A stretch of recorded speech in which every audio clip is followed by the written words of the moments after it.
This is The Weekly on ClickOrlando.com with Justin Warmoth. Good morning, I'm Justin Warmoth. From teacher shortages to new education laws to enhancing school safety, it has been a busy summer for districts across Central Florida as they prepare for the upcoming school year. There are a number of changes teachers and students will see this year, and in Orange County, those changes include a new superintendent. I sat down with Dr. Maria Vazquez about the new year and what the country's 9th largest school district looks like under her leadership.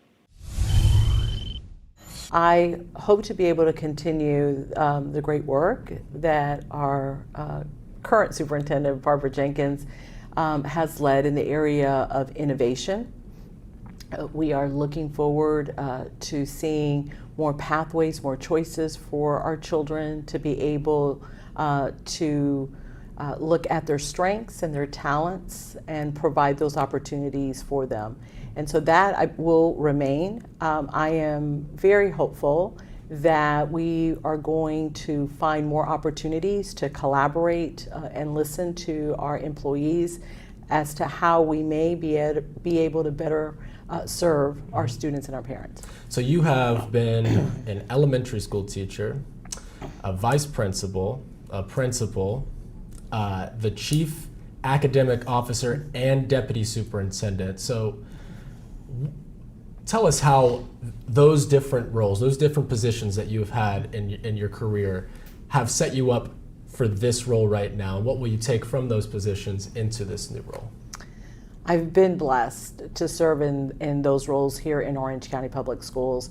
And with each of those positions, I have been able to see how we serve our students and our families in different ways.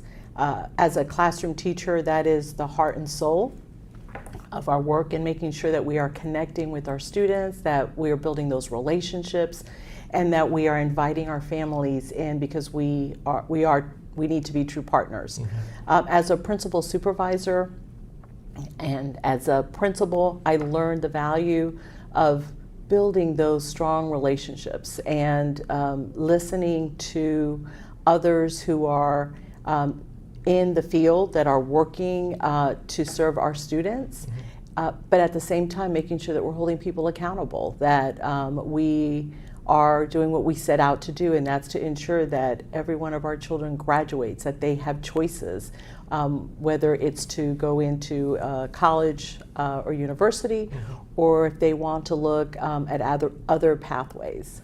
You know, it's obviously with what happened in Uvalde, school security is top of mind for parents all over the country of students who are going back to school. What would you tell those parents who are concerned about sending their kids back to school when it comes to Orange County schools? Safety is our number one priority, and I certainly understand fears that parents might have.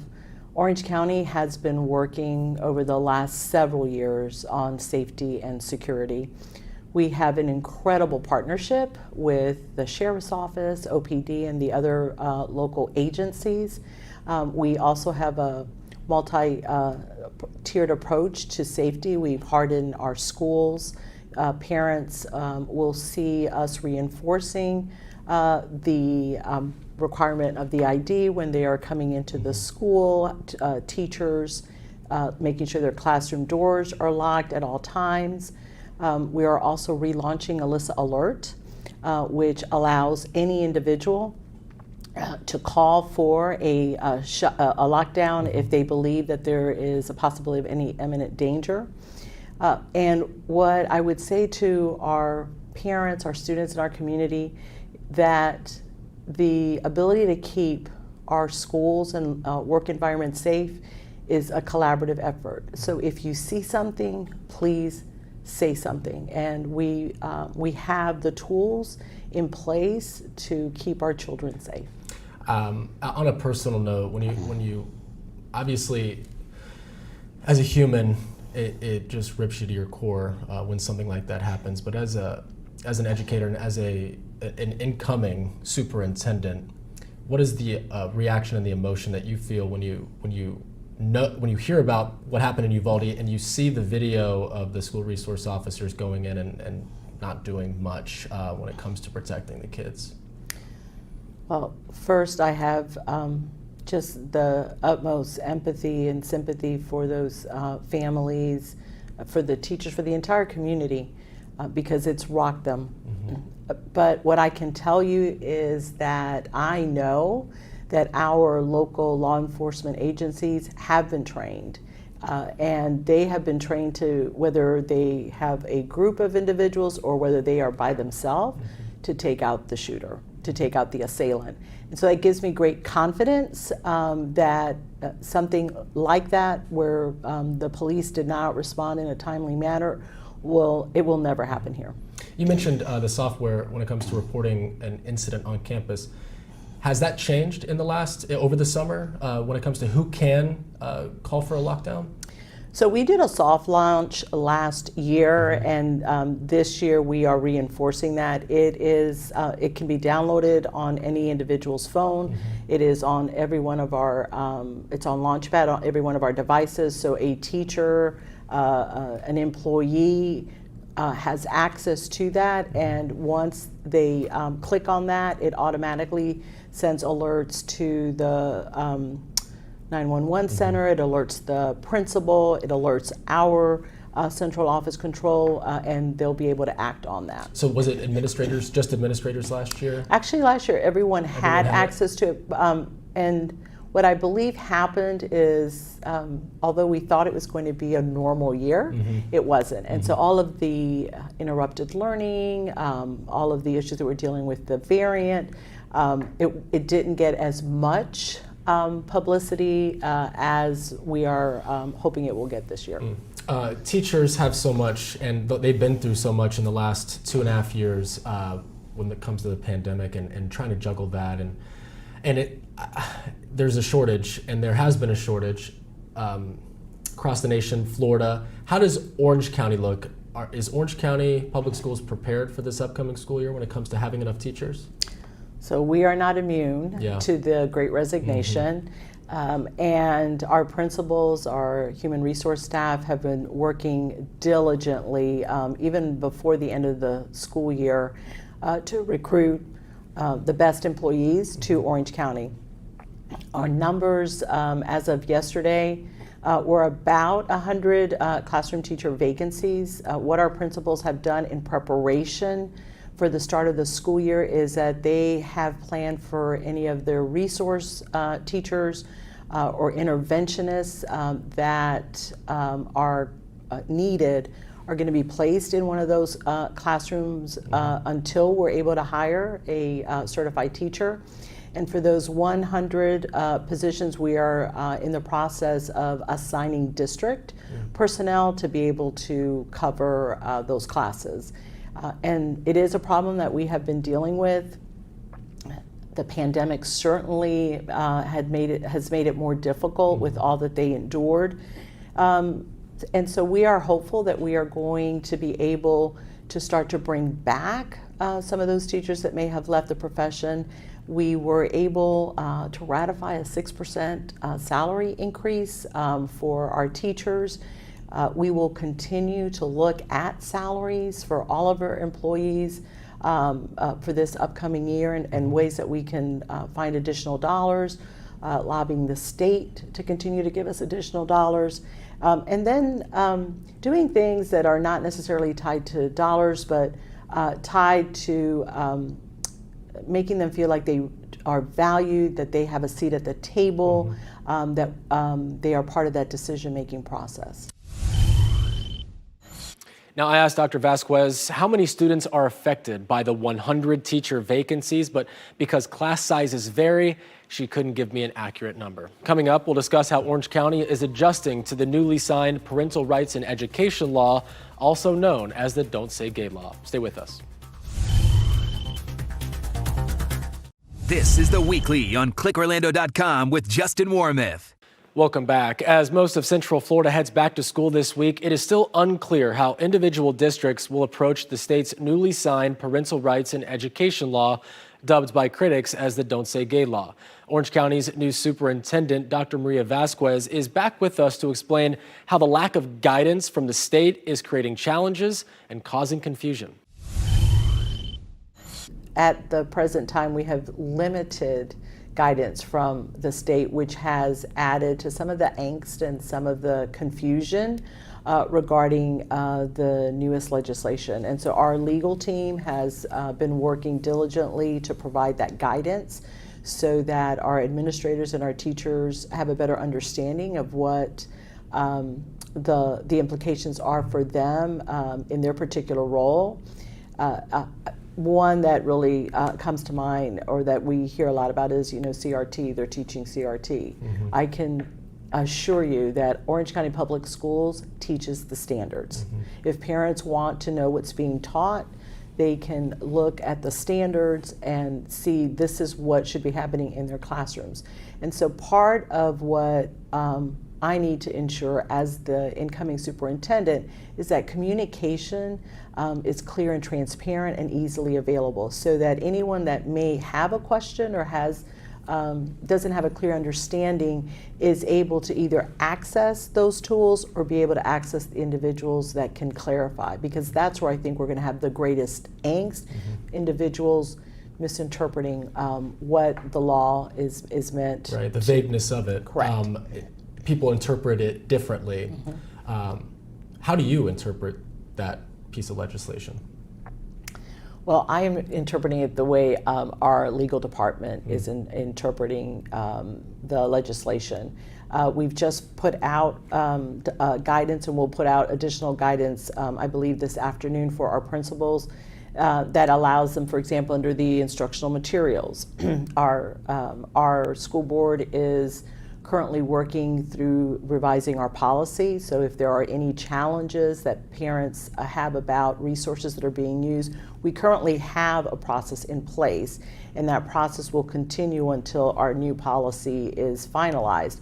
It's about like books, textbooks, things like that? It's any curriculum resource. If a parent or community member has a concern about a particular resource, there's a form they fill out, they take it to the school. The school will then engage a committee that will review that particular resource. If there is agreement with the concern from the constituent, then they would remove it. And then if there is disagreement, which is what has happened with the few challenges that we had this past year, then it goes to the next level, which is at the district, and then the district will convene a committee and do the same process and come up with a recommendation. So it's subjective, essentially. It's how someone interprets it. Some people might find it offensive or inappropriate, while others may not. And so it's just going to have to come down to the board then. Correct. What the board's policy will determine, and that, I believe, especially for the and it's legislation. age appropriate too, which is another piece of this, which makes it even more challenging to figure out what that means, correct? Correct. And the state is going to provide training to our media specialists in January, and so we are hoping that that's going to provide clearer guidelines as to what age appropriate means, pornography, the definition of pornography, and what we are currently using are the guidelines that we have in place. And so when we look at what the standards are, what are the resources that the state is saying are appropriate for that age group, and I'm confident that we are going to be successful in the implementation of the new legislation. And with the proper supports, I also believe that our staff will be able to be more at ease, because right now there is a lot of angst as to what they can share, what repercussions might come to them as a result of what they're sharing, and the guidance that they're going to be receiving from legal, I believe, will help to ease many of those fears. That was leading into my next question, because I know the teachers, they're just wondering how do I approach this new year with this new law now in place, and how do I not get in trouble? Or, this also factors in, I imagine, to hiring teachers or retaining them when something like this goes into effect and it affects them on a level, maybe they're part of the LGBTQ community. That's a challenge. Have we seen any resignation because of this new legislation? So I can't speak to whether we've had specific resignations as a result of this new legislation. I can tell you that we have heard from many teachers about this new legislation and how it's going to impact them. Things as simple as, can I have pictures on my desk of my family? Yes, you can. Are you able to wear the safe stickers? Yes, you can. And so as we receive more clarification, we are going to be able to pass that along to teachers. And what I will tell them is that we will support you. We're human. Individuals make mistakes, and so if you're not sure, please reach out and we will help provide the guidance that you need so that you're not in fear that what you're saying or what you're using is going to cost you your job.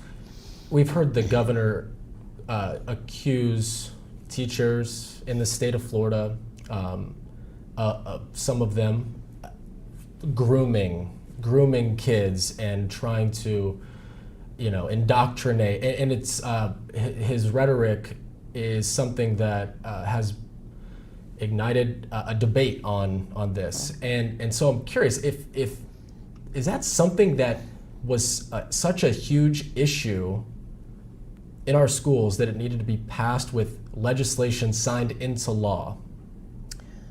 So I am unaware of any instances of that occurring in our schools, and I do believe parents are their child's first teacher, and they should have a voice in their child's education, and we should be partners. And we have always had an avenue. If parents did not agree with an assignment, they would reach out to their teacher or their principal, and an alternative assignment was provided. And I cannot speak for the governor or for the legislators that are in Tallahassee, but at the end of the day, we are faced with having to implement this new legislation. And as superintendent, my goal is to ensure that every single child, regardless of race, ethnicity, gender, is in a safe, nurturing, and supportive environment. And I will do everything in my power to ensure that happens for every child. The new assessment test from the state, that seems to have overwhelming support. A lot of people are happy about that. Yes. Do you echo that sentiment? I do. Yeah. I absolutely do. And I am very hopeful that this new assessment is truly going to help our teachers and our parents better support, better direct resources and interventions, because we will have information 2 times prior to the one that will count. And so I am very hopeful that this is going to be an incredible tool for all of our stakeholders. I know you have goals. What's the top of mind? What's your main objective, main goal for your first year as Orange County Superintendent? My main goal is to be able to re-engage with all of the stakeholders and be able to listen to them. That's part of my first 100 days, and hear from them what's going well, what are things that are not working, what could we be doing differently. Orange County is an incredible district, a lot to celebrate, but I do believe that collaboration is going to take us even higher. And so my goal is to re-engage, reach out, strengthen relationships, and do the very best that we can for our children in a safe working and learning environment. Now, leading up to the new school year, News 6 has been highlighting Central Florida teachers, asking them why they teach, why they chose this profession. I asked Dr. Vazquez that same question, and her story is quite inspiring. You can find that and more information on Back to School on clickorlando.com/weekly. I'm Justin Wormuth. Hope you have a great Sunday.